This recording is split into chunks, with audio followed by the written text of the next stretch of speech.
Bonjour Aurore Berger. Bonjour. Les présidents de groupes parlementaires étaient réunis hier soir à Matignon. Un consensus se dégage, disait le porte-parole du gouvernement à la sortie, pour des mesures supplémentaires. Ça veut dire confinement ? Ça veut dire que des mesures complémentaires seront annoncées par le président de la République dans les heures et dans les jours qui viennent. Ça veut dire que les parlementaires en seront saisis au travers d'un débat et d'un vote que nous aurons et à l'Assemblée nationale et au Sénat. Ce qui est important aussi, que chacun prenne ses responsabilités à la fois au regard de l'évolution de la situation sanitaire, au regard aussi de l'efficacité des mesures qui avaient déjà été prises. Notamment, on aura un état des lieux, vous le savez, samedi sur le couvre-feu. Et puis, des responsabilités politiques sur notre capacité à bien protéger les Français face à la crise. Vous évoquiez cette consultation du Parlement annoncée hier par le porte-parole du gouvernement, Gabriel Attal. On va réécouter ce qu'il dit précisément. Si des mesures de confinement devaient être décidées, alors elles seraient débattues au Parlement qui se prononcerait par un vote sur ces mesures. Est-ce que le débat peut être convoqué d'urgence dès lundi ? Oui, potentiellement, oui, c'est possible de le faire, évidemment. Est-ce que ça se passera lundi ou mardi ? Je ne sais pas vous dire. Pour l'instant, les mesures n'ont pas encore été annoncées. Ce qui est important, c'est que le Parlement après les mesures, soit saisi. Je crois qu'il y a une annonce qui va être faite et qu'on va donc débattre. Quand ? Ce week-end ? De ces annonces. Lundi ? Non, mais les annonces vont être faites dans les heures ou dans les jours qui viennent. Vous savez que c'est imminent et que c'est nécessaire que des mesures complémentaires soient prises au regard, encore une fois, d'une saturation nouvelle qui est en train de s'installer et qui ne doit pas s'installer justement dans nos hôpitaux. Il y a une pression hospitalière qui est de plus en plus forte. Au regard aussi des risques liés aux variants, on voit bien que la contamination progresse. Et donc c'est nécessaire que des nouvelles mesures puissent être adoptées. Pourquoi attendre encore quelques heures, quelques jours? Est-ce que c'est parce que vous sentez sur le terrain, vous qui êtes député des Yvelines, une exaspération des Français face à ces contraintes? Je pense qu'il y a deux choses. Il y a d'abord une question de cohérence. On a mis en place un certain nombre de mesures dont on attendait de voir quelle serait leur efficacité. Ce qui est clair, c'est que le couvre-feu a permis de limiter la propagation, mais n'a pas suffi. Par contre, on aura les résultats définitifs samedi, demain dans la matinée. Donc il était légitime et nécessaire d'attendre d'avoir ces résultats. Ensuite, on voit bien qu'il y a des modalités qu'il va falloir trouver pour la mise en place, si ça doit être un confinement, la mise en place de ce confinement, et qu'il y a des débats qui sont extrêmement légitimes, qui ont existé dans les jours qui ont précédé, et des débats qui continuent. Le Premier ministre reçoit les partenaires sociaux aujourd'hui. On peut pas décider de ça à la sauvette, en catimini. Donc, il y a un débat au Parlement, et on peut pas le décider sans concertation. Donc, il y a un dialogue et avec les responsables politiques et avec les partenaires sociaux. Naïla Latrousse parle de cette colère, en tout cas lassitude, qui monte sur le terrain. Vous la ressentez quand même Oui. Quand vous êtes en contact avec les Français. Mais je pense qu'on la ressent tous. On la ressent tous d'ailleurs dans notre vie. Et ça se manifeste comment ? Ça se manifeste de manière évidente, à la fois dans certaines tranches d'âge. Je pense qu'il y a des tranches d'âge qui sont plus affectées que d'autres par l'incapacité à avoir de la prévisibilité. On sait que les jeunes sont particulièrement touchés parce qu'il n'y a plus justement cet aspect de lien social qui peut nous réunir, d'où la demande très forte et très légitime aussi qui a été formulée sur la capacité à reprendre des cours, comme on dit, en présentiel, et qu'il n'y ait pas que des visioconférences qui puissent être organisées. Donc ça, en effet, c'est une demande qui est très puissante et qui est remontée. Et puis, évidemment... Vous parlez des jeunes, Aurore Berger, oui. Sondage Odoxa Backbone pour France Info. 6 Français sur 10, ça c'est au niveau général, approuvent un confinement, mais les 2/3 des 18-24 ans comptent déjà le transgresser. Ça vous surprend ? Écoutez, je ne sais pas s'ils le transgresseront ou pas. Il y a un autre sondage qui disait que les plus jeunes étaient ceux qui étaient les plus favorables à un confinement très strict. Donc vous voyez, il y a aussi beaucoup de sondages qui potentiellement se contredisent. Je comprends qu'il puisse y avoir une lassitude. Je pense qu'encore une fois, on la ressent tous dans nos vies intimes, personnelles, parce que nos vies familiales sont en ce moment entravées et empêchées, parce qu'on a une incertitude tout simplement sur nos vies professionnelles, sur la qualité tout simplement de notre vie, et le moment où on pourra retrouver ce que nous avions connu avant.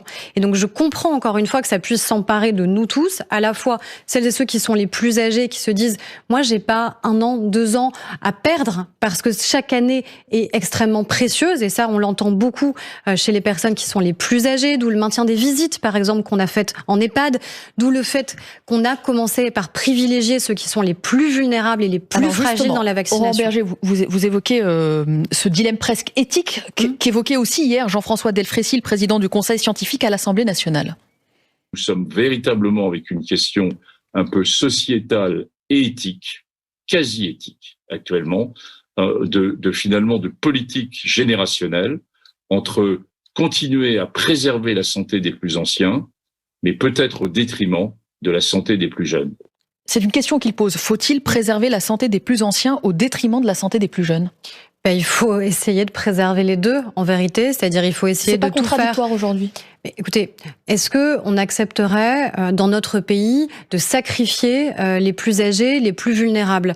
Est-ce que vous accepteriez de sacrifier vos parents ou vos grands-parents ? Mais est-ce qu'on n'est pas en train de sacrifier les jeunes ? C'est la question que pose Jean-François Delfraissy. Vous voyez bien qu'en permanence, en effet, c'est une tension qui a existé depuis le premier jour entre une tension sanitaire et une tension économique et sociale. C'est une tension aussi, en effet, générationnelle qui existe, puisque c'est dans nos générations qu'on accepte un sacrifice important sur nos libertés publiques pour protéger justement ceux qui sont les plus vulnérables. Mais il n'est pas question de demander aux plus vulnérables de s'auto-confiner, ce qui est une idée lancée justement par Jean-François Delfraissy lui-même. On sait déjà que les personnes les plus âgées sont celles qui respectent le plus les règles, qui respectent le plus le confinement. Mais il ne faut pas non plus oublier que la propagation du virus, encore une fois, elle existe par nous tous et pas uniquement par les personnes les plus âgées. Que les personnes plus âgées, quand elles sont chez elles, il y a des personnes aussi qui viennent les voir et heureusement, qui viennent les visiter, qui viennent travailler auprès d'elles. Et donc, vous voyez bien que le sujet de la propagation du virus, il n'est pas uniquement lié aux plus âgés. Ce qui est certain, c'est qu'on doit avoir une attention renforcée,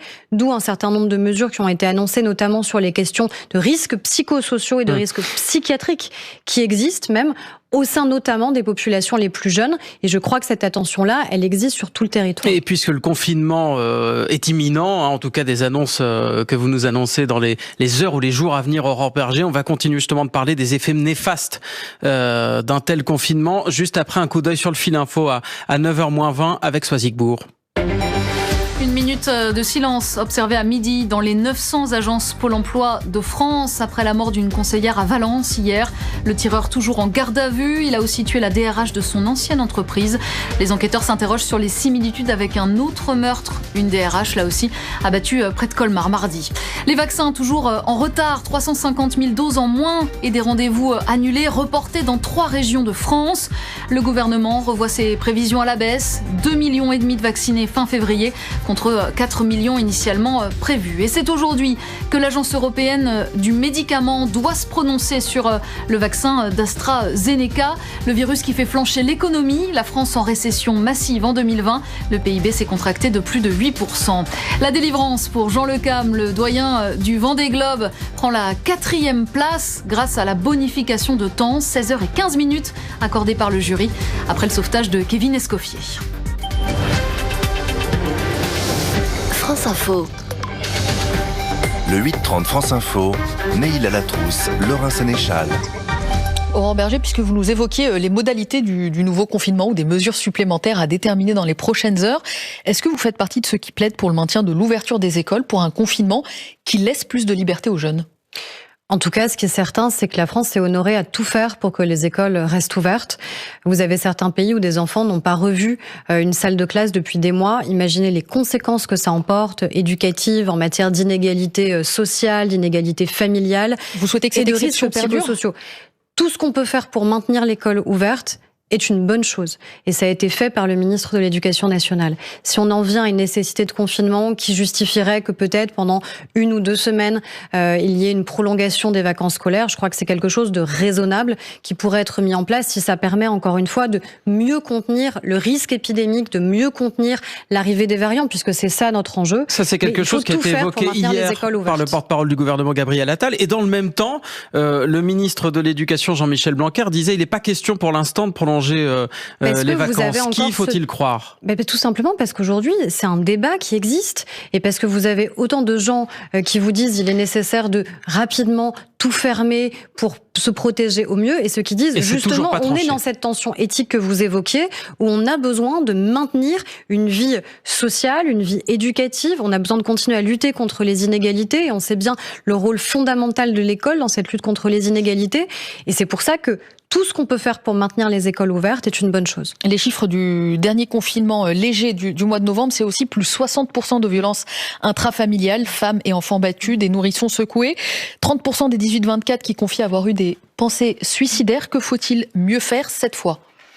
Les violences intrafamiliales, c'était la première préoccupation qu'on avait dès le tout premier confinement au mois de mars. Comment on arrive à continuer à détecter ce qui se passe au domicile, puisque à l'époque, les enfants n'allaient pas à l'école. Alors, il y a eu plus de signalements. Et ça, c'est aussi quelque chose qui est important. C'est-à-dire, on avait aussi la crainte qu'il n'y ait pas assez de signalements, qu'on n'ose pas dire ce qui se passait, qu'on n'arrive pas à détecter ce qui se passait. C'est aussi pour ça qu'on a multiplié les lieux dans lesquels celles et ceux, et notamment celles qui sont victimes de violences, pouvaient le faire. Les pharmacies. Aujourd'hui, il faut que chaque femme le sache. Elle peut encore, même si le confinement n'existe pas là, aller dans une pharmacie, se signaler. Et il y a une ligne directe entre les pharmaciens et les forces de l'ordre pour qu'elles interviennent au plus vite.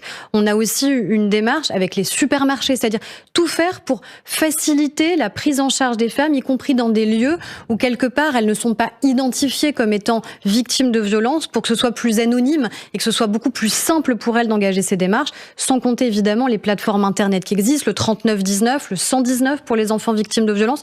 Donc ce qu'il faut faire, c'est continuer à permettre que ces signalements existent, continuer les formations des forces de l'ordre qui sont aujourd'hui extrêmement mobilisées sur ce sujet-là, et faciliter les prises de plainte. Par exemple, moi, dans mon hôpital à Rambouillet, on va pouvoir porter plainte directement à l'hôpital. Et donc, selon vous, une hausse de 60% des violences intrafamiliales dans le second confinement, c'est surtout dû au fait qu'il y a eu plus de signalements. C'est pas forcément une hausse des cas. C'est vraisemblablement les deux. Mais c'est difficile d'arriver en vérité à faire la part des choses. Ce qui est certain, c'est qu'en effet, il y avait une crainte renforcée que le confinement, c'est-à-dire quelque part qu'on soit au sein de la famille, soit vécu comme une violence pour beaucoup, et soit malheureusement le risque, encore une fois, qu'il y ait des violences accrues sur les enfants et sur les femmes.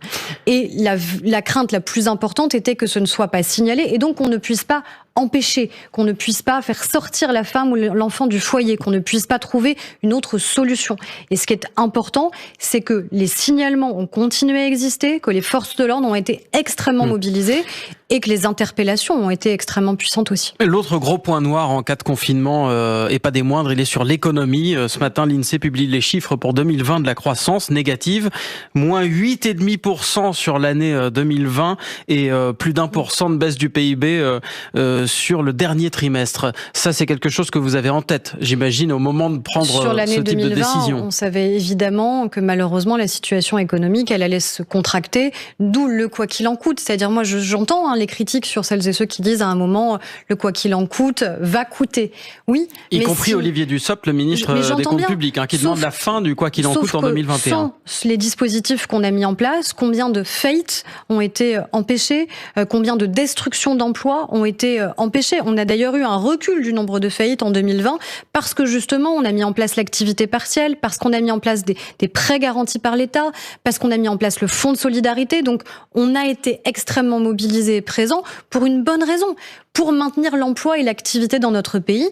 Et il va falloir en 2021 le continuer, notamment pour les secteurs qui sont les plus durablement touchés, la culture, l'hôtellerie, la restauration, l'événementiel, toutes celles et ceux qui aujourd'hui ne peuvent pas travailler. Aurore Berger, il y avait un espoir de sortie de crise avec une vaccination massive. On apprend que 3 agences régionales de santé décalent déjà les premières injections. Il y a des retards de livraison. Le professeur François-René Pruvot était invité ce matin de France Info, président de la commission médicale du CHU de Lille, qui nous racontait comment cela se passe dans les Hauts-de-France. Écoutez.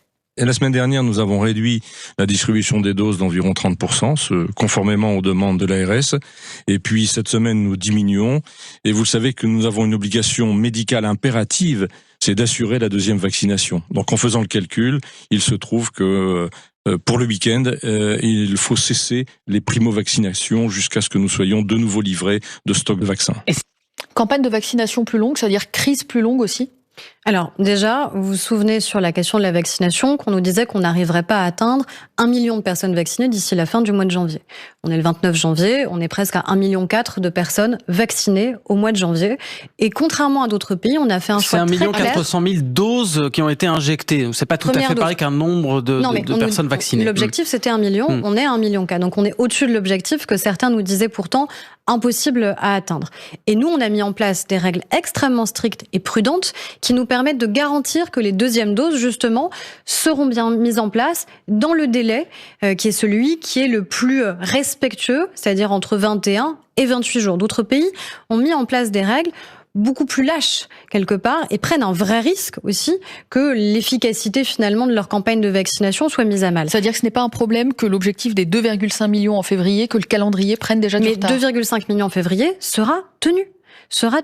Et pourtant, François-René Pruvot dans les Hauts-de-France nous dit que pour l'instant, il ne peut pas prendre de nouveaux rendez-vous. Il ne sait pas quand il va pouvoir en prendre des nouveaux. On sait qu'on va avoir dans les 10 jours qui viennent, en effet, la nécessité de pouvoir à la fois faire en sorte que celles et ceux qui ont déjà reçu la première dose puissent recevoir la deuxième. Donc cette campagne vaccinale, elle sera finalisée pour ces personnes-là, ce qui est quand même essentiel. Et après, en effet, il y a le fait d'assurer celles et ceux qui ont déjà pris rendez-vous. Et donc on va ensuite continuer à échelonner ces demandes de rendez-vous, mais on arrivera bien à 2,4 millions de personnes vaccinées d'ici la fin du mois de février. Et tous les Français d'ici fin août, ça c'est l'objectif fixé par Olivier Véran lui-même, le ministre de la Santé, et ça c'est maintenu aussi. C'est l'objectif qui est fixé, c'est un objectif qui est nécessaire parce qu'encore une fois, la sortie de crise, elle passe par la vaccination. Est-ce que l'Union européenne s'est plantée dans ses négociations avec les laboratoires ? On voit que un à un, les labos annoncent finalement ne pas pouvoir livrer les doses auxquelles ils s'étaient engagés. On a réussi surtout à faire en sorte que cette campagne vaccinale, elle existe dans l'ensemble des pays de l'Union européenne et qu'elle existe aussi dans notre pays avec des approvisionnements qui sont extrêmement puissants. On ne s'est pas fait avoir. Qui sont moins importants que prévu tout de même. On a 200 000 doses aujourd'hui sur Pfizer en moins. Et on a 25% sur Moderna. Et Moderna, on sait que c'était un contingent qui était quand même. Et on sait déjà qu'AstraZeneca ne fournira qu'un quart des doses prévues. Donc, encore une fois, on a une campagne vaccinale qui a fait que nous, en France, justement, on a commandé plus que le nombre de personnes à vacciner. Donc cette règle de prudence qu'on a mise en place pour garantir à la fois qu'il y ait bien la première et la deuxième dose, pour garantir qu'il n'y ait pas un délai trop long entre les deux, mais le délai le plus court nécessaire pour garantir l'efficacité. Et enfin, la question évidemment d'avoir un approvisionnement qui va au-delà même du nombre de personnes à vacciner, ça c'est tenu dans notre pays. Mais il y a des retards pour l'Union européenne, il n'y en a pas pour le Royaume-Uni, il n'y en a pas pour les États-Unis et encore moins pour Israël par exemple. Pourquoi on est les seuls à avoir à subir ce retard ? Aux États-Unis, il y a 400 000 personnes qui sont décédées du coronavirus. Je ne sais pas. Mais ils vaccinent beaucoup plus vite que nous. Ils vaccinent beaucoup plus vite, peut-être. Est-ce que pour autant on peut considérer que la manière avec laquelle la crise a été gérée aux États-Unis est meilleure que la manière avec laquelle la crise a été gérée en France ? Je suis pas certaine. Est-ce que vous avez Mais la question elle portait sur les livraisons de vaccins. Non mais j'entends ce que vous dites. Moi je vous dis qu'en France, on aura 2,4 millions de personnes vaccinées d'ici la fin du mois de février et qu'encore une fois, les approvisionnements qui ont été validés pour notre pays, font qu'encore une fois, on a plus de doses que nécessaire. Donc on arrivera à vacciner les Français qui le souhaitent. Encore une fois, je suis pas certaine que les comparaisons soient tout à fait justes.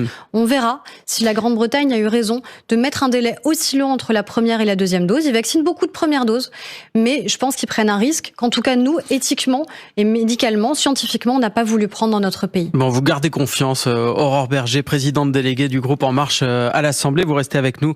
Un coup d'œil sur le fil info à 9h-10 avec Soisigbourg.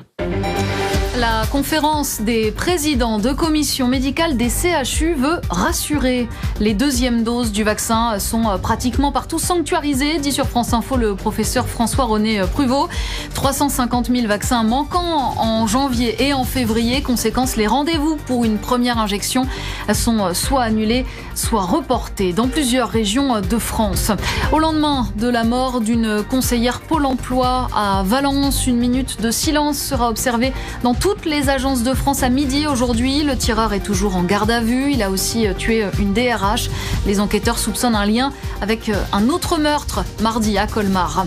Nocibé ferme 62 de ses magasins en France. 2500 postes menacés dans toute l'Europe. Les handballeurs français aux portes de la finale du mondial en Égypte, 4 ans après leur 6e titre. Match de demi-finale donc contre la Suède à 17h30. Et puis 13 départements en vigilance orange de l'Est jusqu'au Pas-de-Calais en passant par le Rhône. Ils sont en vigilance orange pluie, inondation et crue. Météo France prévoit aussi de fortes rafales de vent. France Info. Le 8-30 France Info, Neil Alatrousse, Laurent Sénéchal.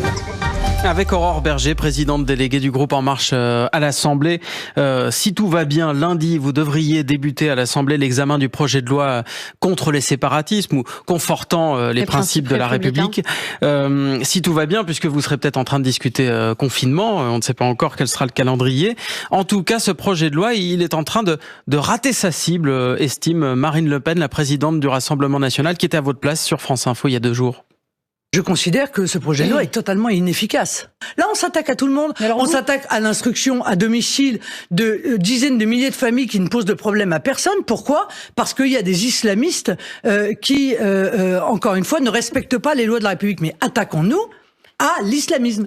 Qu'est-ce que vous répondez à Marine Le Pen, Aurore Berger ? Plusieurs choses. De manière très claire, évidemment, on s'attaque à l'islamisme et au séparatisme islamiste. Ça a été dit par le président de la République dès son discours des Mureaux.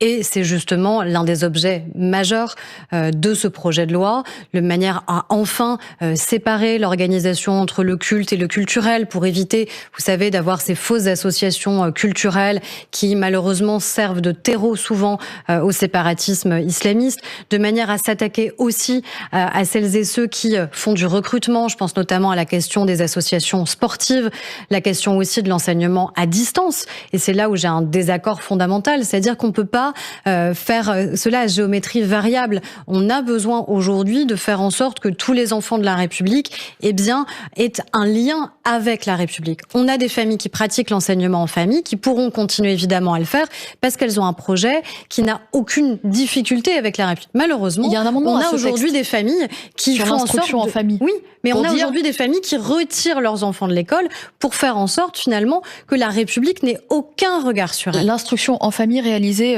uniquement en français, c'est l'un des amendements qui a été déposé. Est-ce que vous y êtes favorable ? Mais comment vous voulez contrôler une telle proposition ? Vous n'êtes pas dans l'intimité, dans le quotidien des familles. Et la question, c'est pas de savoir si vous pouvez apprendre par vos parents qui sont peut-être d'origine italienne, marocaine ou espagnole, une autre langue étrangère. La question, c'est est-ce que vous avez des fondamentaux et un socle pédagogique suffisant ? Et ça, c'est la République qui doit le vérifier. Et est-ce que vous êtes élevé dans des valeurs qui sont compatibles avec les valeurs de la République ? Et ça, c'est pas négociable. Les valeurs de la République, c'est pour tout le monde. Donc oui, en effet, c'est pour tous les Français. Parmi les débats qui sont amenés par ce projet de loi, il y a celui de la formation des imams en France. Une charte des imams devait être mise au point avec le CFCM, le Conseil français du culte musulman, sauf que le CFCM s'est lui-même déchiré sur la question et 3 de ces fédérations ont refusé purement et simplement de signer le texte. Est-ce qu'il faut d'abord que le CFCM exclue ces fédérations ? Je crois que c'est en effet au CFCM de se poser la question, mais je crois que ça clarifie aussi les choses. C'est-à-dire qu'on a eu en effet un conflit interne au sein du CFCM. Sachant que c'est un texte à minima qui a été arraché au dernier moment.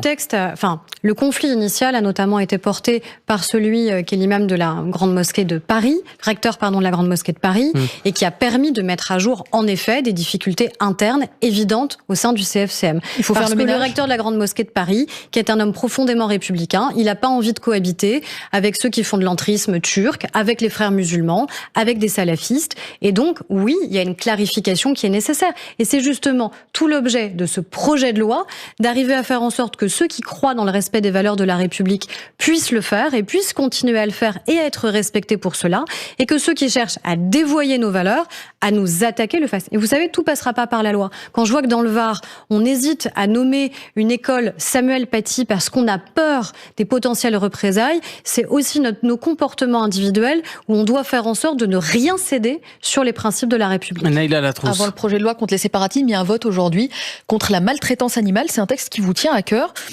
Qu'est-ce qui va changer ce texte concrètement pour le Français sur 2 qui a un animal domestique ? On est un pays en effet qui est extrêmement attaché à la fois à la cause animale. On a énormément de Français qui sont engagés dans des associations qui luttent contre la maltraitance animale depuis des années. Et en effet, un Français sur 2 qui possède un animal domestique. Sauf qu'on reste le pays d'Europe qui a le plus d'abandons par an. On parle de 100 000 abandons par an et c'est probablement sous-estimé. Déjà, on va responsabiliser les gens. Adopter un animal, c'est accepter de s'engager pour toute la vie de l'animal. C'est des contraintes aussi. C'est parfois aussi des contraintes financières. Concrètement, on devra signer un engagement qui nous dira combien ça coûte et quelles sont nos obligations. On va vous informer et on va vous dire quelles sont les obligations que vous avez à l'égard de cet animal. On va aussi éviter les achats compulsifs. Ça va changer les choses. On va responsabiliser, on va éviter les achats compulsifs. Pour la première fois, on encadre la vente en ligne, puisqu'avant, vous pouviez trouver dans la rubrique jouets, par exemple, un chiot ou un chaton. objectivement, on doit évidemment séparer les choses et seuls les éleveurs et les refuges pourront faire de la vente en ligne. On arrête la vente dans les animaleries parce que c'est là où vous pouvez craquer, avoir de l'achat compulsif. Bah oui, ils sont mignons. Exactement, mais derrière, c'est quand même un animal vivant, doué de sensibilité, c'est des contraintes. Et puis on change le rapport avec l'animal sauvage. Les cirques avec des animaux sauvages, c'est terminé. Interdit dans les 5 ans. Une dernière chose, Aurore Berger, une réponse en 2 mots. Ça n'est pas Jean-Michel Blanquer qui va conduire la liste En Marche pour les régionales. Qui souhaitez-vous à sa place ? C'est Laurent Saint-Martin qui conduira notre liste pour les régionales. Vous nous l'annoncez. Oui, il est aujourd'hui notre chef de file et je crois que c'est celui qui est le mieux à même. Il est député du Val-de-Marne, il est extrêmement engagé. On a besoin de proposer une alternative en Ile-de-France. Et la décision est prise. C'est lui qui conduira la liste. La décision, elle est naturelle, elle est évidente. On s'est réunis à distance hier, mais on s'est réunis de manière très large pour pouvoir en décider ainsi. Encore une fois, on ne peut pas rester la région la plus inégalitaire de France et on n'a pas envie pour autant que la région devienne une mairie de Paris bis qui fera que vous aurez une ségrégation entre Paris et le reste de la petite ou de la grande couronne. Donc je crois qu'il y a une voie intermédiaire et une alternative à proposer. Merci beaucoup Aurore Berger d'avoir été ce matin l'invitée de France Info. Bonne journée.